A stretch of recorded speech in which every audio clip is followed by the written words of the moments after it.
नमस्कार दोस्तों, आप देख रहे हैं सरकारी जॉब भर्ती और मैं हूं हेमेंद्र साहू। दोस्तों, आज का जो टॉपिक देखने वाले हैं छात्रावास अधीक्षक के अंतर्गत मैं आप लोगों को जो कंप्यूटर का विकास पढ़ा रहा हूं उनसे संबंधित महत्वपूर्ण जो वस्तुनिष्ठ प्रश्न हैं उनसे क्वेश्चन को देखने वाले हैं। दोस्तों, एक चीज़ याद रखना, जो सिलेबस के आधार पर रहे कंप्यूटर का 50 अंकों का क्वेश्चन पूछा जाएगा, जिसमें से 25 अंक लाना अनिवार्य है। तभी जाके आपका क्वेश्चन आंसर वहाँ पर चेक होगा, तभी जाके आप पास हो गए। ठीक है, तो फिर चलते हैं। अगर आप चैनल पर नए हो तो चैनल को सब्सक्राइब कर लेना और बेल आइकन को जरूर दबा देना। साथ ही इस वीडियो का अगर आपको फ्री पीडीएफ चाहिए तो हमारे टेलीग्राम चैनल पर जाना, वहां से आप लोगों को फ्री पीडीएफ मिल जाएगा।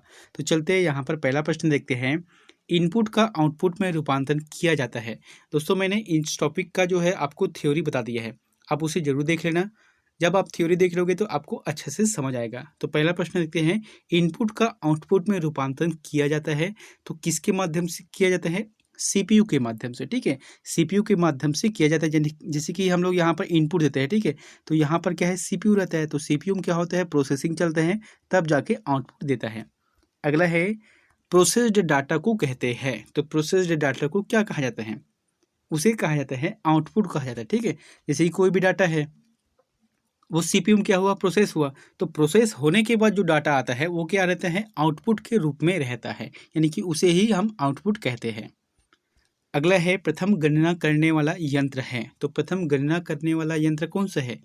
सही जवाब आ जाएगा अबेकस। मैंने आपको जो कंप्यूटर की पीढ़ी है उसमें बताया भी था कि अबेकस का जो आविष्कार है, हालांकि इसका लिखित प्रमाण कहाँ पर मिलता है, लगभग 602 ईस्वी में मिलता है, लेकिन अगर इसका इतिहास देखें तो हजारों साल पहले का इतिहास मिलता है, वो भी चीन में मिलता है। अगला है, विश्व के सबसे पहले सुपर कंप्यूटर का निर्माण हुआ था। बहुत ही इंपॉर्टेंट है, आप इसे स्टार मार्कर जरूर कर लेना, ये क्वेश्चन बहुत ही इंपॉर्टेंट है। क्या बोला है कि विश्व के सबसे पहले सुपर कंप्यूटर का निर्माण हुआ था, तो इसका आंसर रहेगा 1976 में। 1976 में विश्व का सबसे पहले कंप्यूटर का निर्माण हुआ, वो भी सुपर कंप्यूटर का है। और इसे किस संस्था ने बनाया था? इसका नाम क्या था? क्रे वन रहेगा। ठीक है, इसका नाम रहता है क्रे वन, इसका आंसर रहेगा। ये जो है प्रथम सुपर कंप्यूटर है। अगला है, कंप्यूटर के आईसी चिप के उत्पादन के लिए आवश्यक होती है। तो कंप्यूटर का अगर आईसी चिप उत्पादन करना है तो उसके लिए मेन मटेरियल क्या चीज़ का लगता है, किस चीज़ का लगता है? तो सिलिकॉन रहता है। जैसे हम सभी अपने अपने मोबाइल में सिम का उपयोग करते हैं, ठीक है, उसमें जो पीला पीला दिखता है वो क्या रहता है? वही जो है सिलिकॉन है। अगला है, चार्ल्स बेबेज द्वारा निर्मित एनालिटिक इंजन है। तो चार्ल्स बेबेज द्वारा निर्मित जो एनालिटिक इंजन है वह कौन सा है? मैकेनिकल है। ठीक है, मैकेनिकल इंजन है, और इसका जो है निर्माण है 1833 में निर्मित किया गया था। अगला है, एनिएक का पूरा नाम है, बहुत ही इंपॉर्टेंट है। तो एनिएक का पूरा नाम क्या है? एनिएक क्या है? प्रथम इलेक्ट्रॉनिक कंप्यूटर है, इसका पूरा नाम क्या है? Electronic numerical integrator and calculator. इसका आंसर रहेगा पहला सही रहेगा। अगला है, पीसी यानी कि पर्सनल कंप्यूटर किस श्रेणी के कंप्यूटर से संबंधित है? तो पर्सनल कंप्यूटर कौन से श्रेणी के कंप्यूटर से संबंधित है? सही जवाब आ जाएगा माइक्रो, क्योंकि माइक्रो कंप्यूटर का उपयोग जैसे कि व्यवसाय के तौर पर है, अपने जो घर में उपयोग करते हैं वो सभी माइक्रो कंप्यूटर के अंतर्गत ही आता है ये सब चीज़। अगला है, पांचवी पीढ़ी के कंप्यूटर की विशेषता है। तो पांचवी पीढ़ी के जो कंप्यूटर है जो अभी चल रहा है, इनका विशेषता क्या है? तो ये कृत्रिम है। ठीक है, ये कृत्रिम है, यानी कि इनका जो बुद्धि का निर्माण कर रहा है, इसका जो मेमोरी पावर है वह कृत्रिम ढंग से इसका विकसित किया जा रहा है। अगला है, डिजिटल कंप्यूटर की कार्य पद्धति का सिद्धांत है। तो डिजिटल कंप्यूटर जैसे कि एक क्या होता है, डिजिटल घड़ी, मैंने बताया था जो अंकों का रहता है घड़ी, वही डिजिटल है। तो इसका जो आंसर है गणना करना और तर्क करना। ठीक है, डिजिटल कंप्यूटर का जो कार्य सिद्धांत है वहाँ गणना करना है और तर्क इसमें देना है। अगला है, माइक्रो कंप्यूटर को खाली स्थान भी कहते हैं। तो माइक्रो कंप्यूटर को क्या कहा जाता है? सही जवाब आ जाएगा computer on a chip. Computer on a chip कहा जाता है माइक्रो कंप्यूटर को। अगला है, उस फ्रांसीसी का क्या नाम था जिसने वस्त्र बनाने की वाली मशीन के डिजाइन से पंच कार्ड मशीन बनाई थी?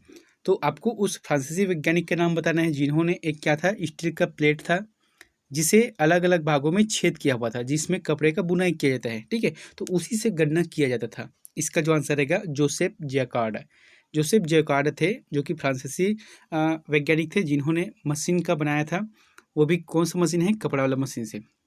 अगला है एडसेक का आविष्कार किसने किया था? बहुत ही इंपॉर्टेंट प्रश्न है। एडसेक का आविष्कार किसने किया था? इसीलिए बोल रहा हूँ, आप लोगों को जो थ्योरी पढ़ाया था कंप्यूटर के इतिहास में, उसमें जाके जरूर देखना, उसमें बताया हूँ पूरे तरीके से एडसेक क्या है। तो इसका जो आविष्कार किसने किया था? सही जवाब आ जाएगा मैरी विल्क्स ने किया था। इसका जो आंसर रहेगा थर्ड रहेगा। इसके बाद हम देखते हैं कि 1946 से 1952 का जो प्रथम कंप्यूटर हुआ था, जो सूचना और निर्देशों को अपने मेमोरी में संग्रहित करने में सक्षम था, ये क्या है? एडसेक है। अगला है पहली मैकेनिकल एडिंग मशीन जिसमें जोड़ हो सकता था, तो कौन सी है? पास्कल लाइन है। पास्कल लाइन है। इसके माध्यम से क्या है, 1665 में प्रथम मशीन जो जोड़ घटाव और गिनती करने में सक्षम था, इसे कहा गया है पास्कल लाइन कहा गया है, या मैकेनिकल एडिंग कहा गया है। अगला है कंप्यूटर में सूचना किसे कहा जाता है? तो किसे कहा जाता है कंप्यूटर में सूचना? सही जवाब आ जाएगा एकत्रित डाटा को। अब एकत्रित डाटा के रूप में अगर चिन्ह भी हो सकता है, संख्या भी हो सकता है, तो ये आ जाएगा, लेकिन एकत्रित डाटा को ही सूचना कहा जाता है। अगला है विश्व का सबसे तेज सुपर कंप्यूटर IBM का खालिस्तान है। देखो यहाँ पर मैंने क्या बताया था, दुनिया का सबसे पहला सुपर कंप्यूटर का निर्माण किसने किया है? तो क्रेवन ने, मतलब इसका नाम क्या है? क्रेवन है, ठीक है। और भारत देश का अगर बात किया जाए तो परम है। यहाँ पर क्या बोला गया है?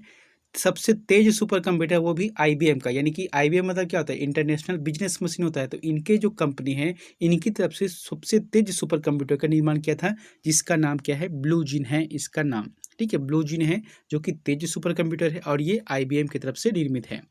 अगला है कंप्यूटर की बुनियादी संरचना का विकास खालिस्तान ने किया था, तो किसने किया था कंप्यूटर का बुनियादी संरचना का विकास? सही जवाब आ जाएगा जॉन वान न्यूमैन ने किया था।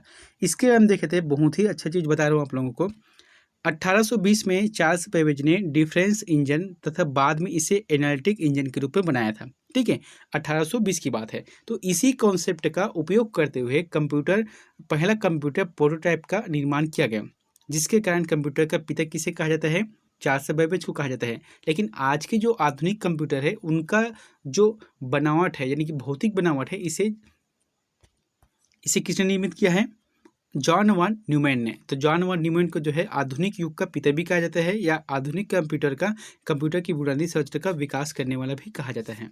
अगला देखते हैं, एनालॉग और डिजिटल कंप्यूटर्स की विशेषता के संयुक्त रूप को खालिस्तान कहते हैं, तो उसे कहा जाता है हाइब्रिड रहता है, ठीक है। एनालॉग हो तो गया और एक हो गया डिजिटल, तो दोनों का जो संयुक्त रूप से मिश्रण है वहाँ हाइब्रिड कंप्यूटर के अंतर्गत आता है। अगला है कंप्यूटर के 4 मुख्य कार्य है। तो कंप्यूटर के 4 मुख्य कार्य कौन से हैं? वैसे तो कंप्यूटर का मुख्य रूप से 3 ही काम रहता है, लेकिन अगर चौथी ऑप्शन देते हैं तो उसको भी देख लेना है। सबसे इंपॉर्टेंट क्या है? इनपुट रहता है, ठीक है। इनपुट होता है तब जो आपकी प्रोसेसिंग होता है, प्रोसेसिंग होने के बाद आउटपुट देता है। तो ये क्या हुआ? 3 मुख्य कार्य हो गया। इसके अतिरिक्त एक और क्या है? स्टोरेज इसका आंसर रहेगा यहाँ पर, जो पहला ऑप्शन है सही रहेगा। अगला है प्रथम पीढ़ी के कंप्यूटर में खालिस्तान का उपयोग करके प्रोसेसिंग की जाती थी, तो किसका उपयोग करके प्रोसेसिंग की जाती थी? सही जवाब आ जाएगा मशीनी लैंग्वेज। उस समय जो है आपको मशीनी लैंग्वेज या असेंबलर का उपयोग किया जाता था। अगला है सर्वप्रथम इलेक्ट्रॉनिक कंप्यूटर ENIAC किसने डिजाइन किया था? तो सर्वप्रथम जो इलेक्ट्रॉनिक कंप्यूटर क्या है, ENIAC का डिजाइन किसने किया था? जे प्रेस्पर एकर्ट और जॉन डब्ल्यू मोचली ने किया था। अगला है एक कंप्यूटर जिसे पोर्टेबल कंप्यूटर नहीं माना जाता है वह है, तो किसे पोर्टेबल कंप्यूटर के रूप में नहीं माना जाता है? जैसे कि एक तो है मिनी कंप्यूटर, तो इसका जो आंसर रहेगा मिनी कंप्यूटर को नहीं माना जाता, ठीक है। यहाँ पर पहले ही ऑप्शन सही है। क्यों देखते हैं, जैसे कि मिनी कंप्यूटर में क्या रहता है? कीबोर्ड रहते हैं, माउस रहते हैं, मॉनिटर रहते हैं, CPU रहते हैं, लेकिन तो ये पोर्टेबल हो सकता है क्या? नहीं हो सकता। तो पोर्टेबल कौन हो सकता है? एक तो है लैपटॉप है और एक है टैबलेट कंप्यूटर है, तो दोनों हो सकते हैं, लेकिन यहाँ पर क्या बोला गया है, उस आधार पर पहला आंसर सही रहेगा। अगला है माइक्रो कंप्यूटर की शुरुआत किस पीढ़ी से हुई है? तो कौन सी पीढ़ी से हुई है माइक्रो कंप्यूटर की शुरुआत? सही जवाब आ जाएगा चतुर्थ पीढ़ी से हुई है। इनका जो उपयोग है व्यावसायिक तौर पर घरों में और मनोरंजन चिकित्सा के क्षेत्र में किया जाता है। माइक्रो प्रोसेसर जो कि चतुर्थ पीढ़ी का उपयोग किया था इसमें। अगला है वे लोग जो कंप्यूटर की डाटा तैयार करते हैं कहलाते हैं, तो उसे क्या कहा जाता है? यूजर कहा जाता है। देखो यूजर का काम क्या है? कंप्यूटर के माध्यम से किसी भी चीज का डाटा तैयार करना है, तो ये क्या है? यूजर का काम है। अगला है ट्रांजिस्टर क्या है? तो ट्रांजिस्टर क्या है? ये एक सेमीकंडक्टर है, या इसे अर्धचालक भी कह सकते हैं, ठीक है। ट्रांजिस्टर एक सेमीकंडक्टर है या अर्धचालक चालक भी कह सकते हैं इसको, और ये द्वितीय पीढ़ी के कंप्यूटर में उपयोग किया जाने लगा था। अगला है चौथी पीढ़ी के कंप्यूटरों का मुख्य भाग। चौथी पीढ़ी के कंप्यूटरों का मुख्य भाग क्या था? सही जवाब रहेगा माइक्रो प्रोसेसर। अब बताया था आपको, माइक्रो प्रोसेसर इसका सही जवाब रहेगा। अगला है डिजिटल कंप्यूटर को कितने भागों में बांट सकते हैं? तो कितने भागों में बांट सकते हैं डिजिटल कंप्यूटर को? इसका जो जवाब आ जाएगा 4 भागों में, है ना। 4 भागों में बांटा जा सकता है डिजिटल कंप्यूटर को। कौन कौन से है? एक तो है माइक्रो कंप्यूटर है, एक है मिनी कंप्यूटर है, एक है मेन फ्रेम कंप्यूटर है और एक सुपर कंप्यूटर है। इस तरीके से 4 भागों में बांटा जा सकता है। अगला है कौन सा कंप्यूटर का बुनियादी काम नहीं है? तो बुनियादी काम कौन सा नहीं है कंप्यूटर का? कॉपी पेस्ट करना। बाकी जैसे कि एक्सेप्ट इनपुट है, यानी कि कोई इनपुट दे रहा है उसे एक्सेप्ट करना है, डाटा को प्रोसेस करना है और स्टोर करना है, ये कंप्यूटर का बुनियादी कार्य हो गया। लेकिन कॉपी टेक्स्ट या कॉपी पेस्ट ये जो कंप्यूटर का बुनियादी कार्य नहीं है। अगला है खाली स्थान एक माइक्रो प्रोसेसर आधारित कंप्यूटरिंग डिवाइस है, तो कौन सा है? Personal computer. इसका जो आंसर रहेगा पर्सनल कंप्यूटर सही रहेगा। अगला है दोस्तों, यहाँ पर अगला प्रश्न आप लोगों के लिए होमवर्क है, तो इसका आंसर में प्लीज़ कमेंट बॉक्स पर जाकर जरूर कमेंट करें।